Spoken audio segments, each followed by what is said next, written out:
Islamic State has claimed it was behind a terror attack on the London Underground in a statement via the terror group's own news agency. The number of people injured in the bomb blast at the station in the southwest of the city has now risen to 29. This is how events unfolded this morning. Oh, is that bag's on fire? Yeah.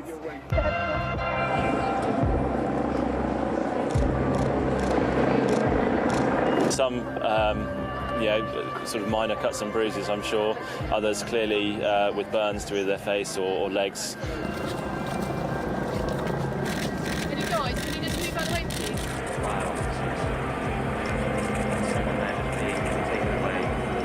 I've just got this lasting memory of a baby in a pram with the mum.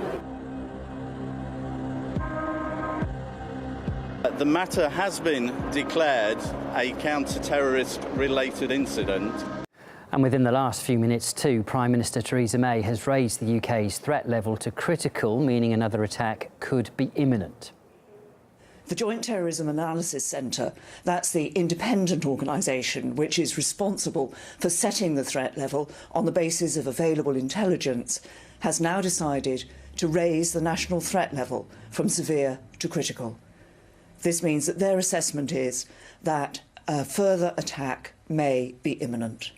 Following JTAC's decision, the police have asked for authorisation from the Secretary of State for Defence to enact part of the first phase of Operation Tempora. This is a well-established plan to provide military support to the police.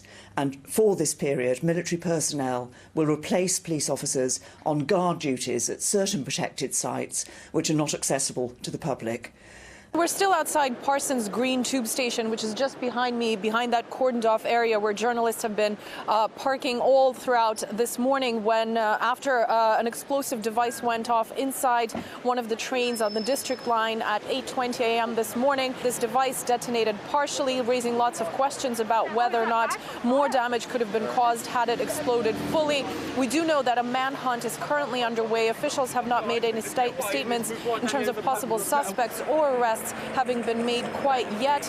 We do know that the British Prime Minister Theresa May hosted a COBRA meeting where this situation was analysed. Well, we have to, of course, keep in mind that this is indeed the fifth terror-related incident to take place in the UK within recent months, really causing lots of concern. And the scene earlier today, when after the explosion took place, was indeed quite chaotic.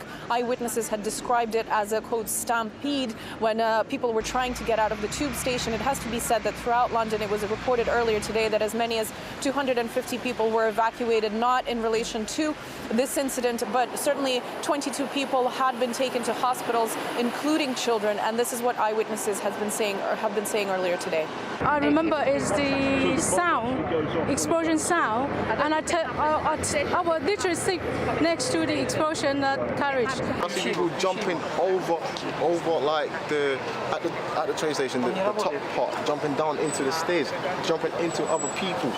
Like, I don't think you understand. Well, while this investigation now continues, obviously trying to figure out who specifically was behind this attack, whether it was one individual or several people, those questions are yet to be answered. One of the officials to have reacted to this latest incident in London was US President Donald Trump, who not only, true to fashion, referred to terrorists as, quote, losers, but he also seemed to have taken a jab at the way British officials have been handling this situation. It seems because he has somehow insinuated that this particular person behind this attack could have been in the site of Scotland Yard, referring to previous cases where it was in fact revealed that people involved in attacks that had taken place in the UK were somehow monitored by officials, yet were still able to carry out these attacks. Theresa May did reiterate to this that an investigation is ongoing right now, so it's too early to comment, but this is certainly something that's going to be watched as an investigation continues.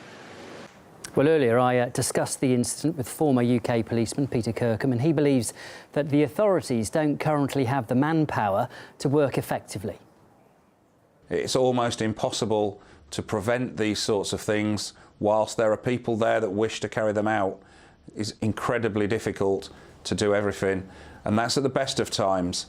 It's particularly difficult to do it for the UK police service, which has frankly been decimated by this government, Theresa May as Home Secretary and now as Prime Minister since 2010. She has removed 15% of operational police officers, the same again of support staff, at a time when we all knew the terror threat was going up and other things were happening, and we were accused of crying wolf. Well, frankly, the wolf is here. We told her it was coming, it is now here, and she needs to act, or its mates will turn up very shortly too, and it will be out of control. In your opinion, do you think they are likely to have identified him by now? Some reports are coming out to saying that they have. Given the CCTV surveillance and everything that's there in central London, would you expect him to have been identified by now?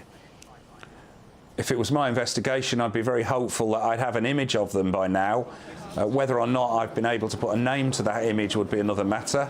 I would be extremely hopeful that at some point in the very near future I'll be able to put a name to them, or at least have fingerprints or DNA profile that when I find the right person I'll be able to say, yeah, that's them.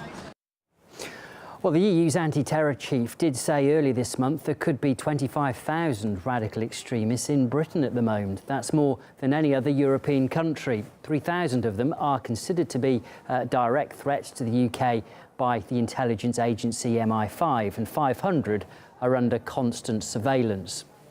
Just today, the UK Home Office said that the number of terror-related arrests in Britain rose 68% between June of 2016 and June this year. The figures include arrests made after previous UK terror attacks in London and also Manchester. This is the 5th terror incident in the UK this year.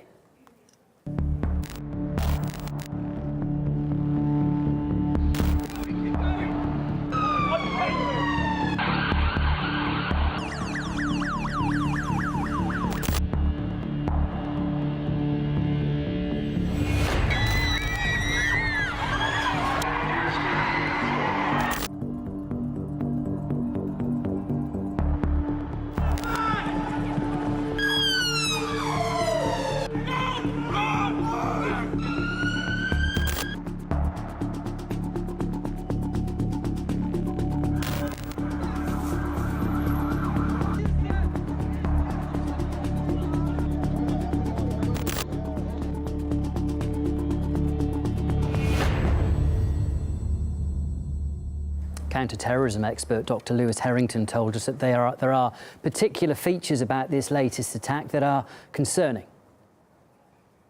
The presence of a timing device is very different to all the other attacks we've seen. Jihadists die in the process. It's part of the process. If this was an individual, if this was an Islamic Salafi jihadist, then either he's planning or she is planning to flee to Syria, or had planned a series of attacks. So it's clearly different to what we've seen in Manchester, what we've seen on the Westminster attack, what we've seen in the London Bridge attack. This was not somebody that was prepared to die in the process.